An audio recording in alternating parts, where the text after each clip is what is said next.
காஞ்சி மகா சுவாமிகள் அருளிய தெய்வத்தின் குரல் பாகம் 2 பகுதி 191. ஔபாசனம். பாணிகிரகணம், மாங்கல்ய தாரணம், சப்தபதி முதலிய எல்லாமே விவாகத்தோடு முடிந்து போகிற சடங்குகள். ஆனால் அப்படி முடியாமல் விவாகத்தில் தொடங்கி சந்நியாசம் அல்லது மரணம் வரையில் நீடிக்கிற ஒரு சடங்கு விவாகத்திலிருந்து ஏற்படுகிறது. அதாவது எந்த அக்னியின் சாட்சியாக விவாகம் செய்யப்படுகிறதோ அந்த அக்னி என்றைக்கும் அணையாமல் அதிலே செய்கிற ஔபாசனம் என்ற சடங்கு. அக்னி காரியம் வைதிக மதத்துக்கு முக்கியமானது. பிரம்மச்சாரி சமிதாதானம் என்பதாக தினமும் 2 வேளையும் சமித்துகளை ஹோமம் பண்ணுகிறான். அந்த கர்மா கல்யாணத்தோடு முடிந்து விடுகிறது. கல்யாணத்திலிருந்து அக்னி காரியங்கள், யாக யக்ஞாதிகள் அதிகமாகின்றன.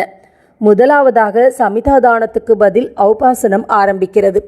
உபாசனை சம்பந்தப்பட்டது எதுவோ அதுவே ஔபாசனம்.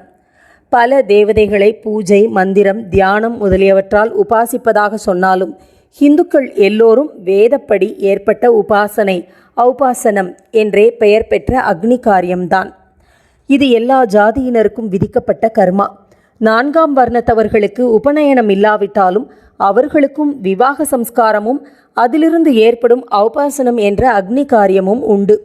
வைத்தியநாத தீட்சிதீயம் முதலான தர்மசாஸ்திர நூல்கள் சூத்திர வர்ணத்தார் எப்படி ஜாதகர்மம், நாமகரணம், ஆன்ஹீகம், ஸ்நானம், தானம், தேவ பூஜை, அபரகர்மம், சிராத்தம் முதலியன செய்ய வேண்டும் என்று விவரித்து சொல்லியிருக்கின்றன.